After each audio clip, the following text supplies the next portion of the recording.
Hello everybody, Arctic here, and welcome to Super Tower Rush. It's a game Jolt game made by Tesla, so the whole idea is to run down like this, see? And the roof is coming down, and it's kind of one of those unlimited games. Ooh. But at the same time as it's unlimited, you'll see. I don't know a way to explain it besides just you'll see. Oh. Come on. Come on!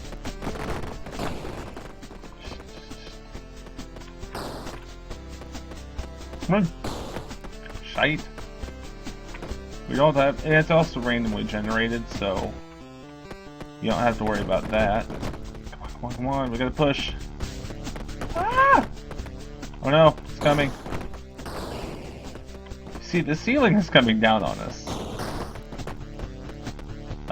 Which is a spike ceiling. And so the idea is it's a survival. How long can you survive? And I think my best time is 70-something seconds. Which, or is it 70-something floors? Oh, there it is, there it is. We'll give it another go. Whoa! No! No! No, there we go. See, and the whole idea is you just gotta outrun this.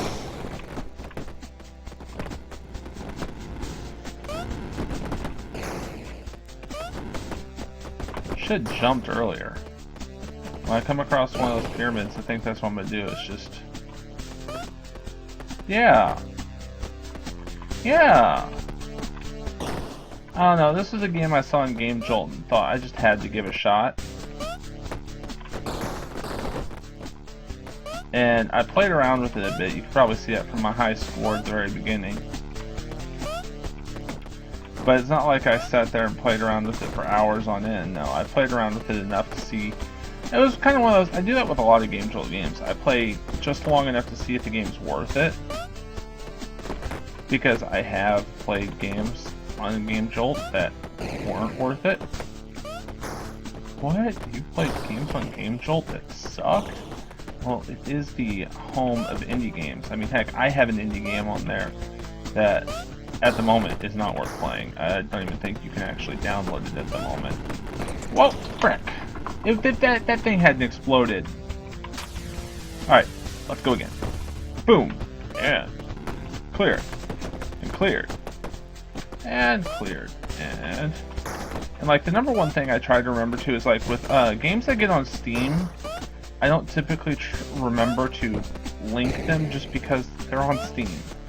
But Game Jolt games, I almost always try to remember to link them, because where the other ones are typically bigger games, or Steam's always the first place I look. Literally, if I see someone playing a PC game like what I do, and I'm like, ooh, that looks interesting, I don't go to Game Jolt first unless they specifically say it's a Game Jolt game. I go to Steam and type in that game name. Now, if it's not on Steam, I go to Game Jolt. But I always check the description first for a link. And I try to remember to link all games, but Game Jolt is like the one that I almost always link, just because it's almost a dick move not to. Oh, come on. That's just, no! What the frickin' heck? See, and this is a nice little, I like the old school games. I really have gotten into, especially since... Come on! Stop dicking with me. Especially since Monster Finger Games, I stumbled across a bunch of their, like, you know, games, which are so reminiscent of old games, and then I realized that a lot of indie games tend to favor either a genre, like indie games have lots and lots of horror games. Indie devs apparently love horror. That's where I found Time War.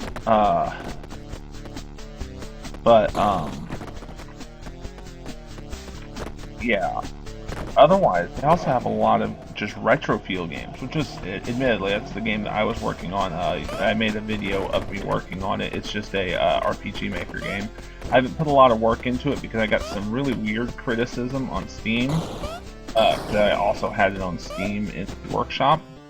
And so it gave me the idea for another game that I've just started working on. And so at the moment, I have nothing to show for it. It's kind of like I started the project, started getting everything together, but have nothing to show for it. So once I have something to show for it, I'll make sure to link it. Until then, nope. Ooh, come on. But yeah,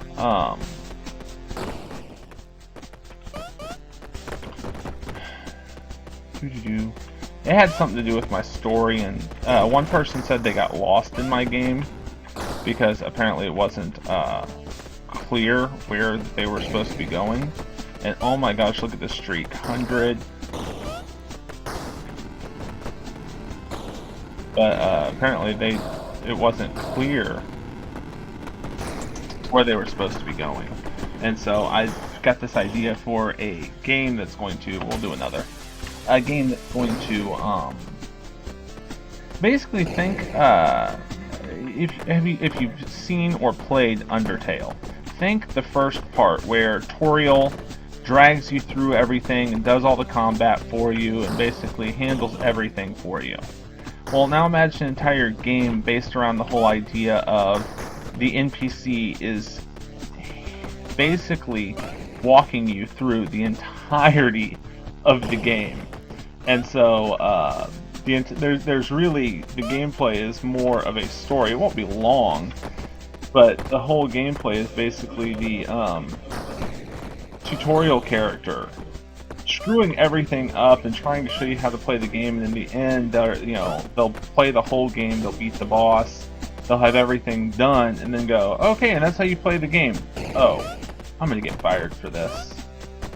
Because it's also gonna be like their first day. So, kind of like the idea of that. I got the idea, that part of the idea from another game I played, the Tiger Emerald blah blah blah, that game, which was made by the people who made, well, by the director who made the Stanley Parable. Him and his new studio, the Crow guys or whatever. So yeah, it was kind of a mixture of ideas between that and some criticism. One more go, and then we're gonna wrap this up because I'm not sure I can do another. This is.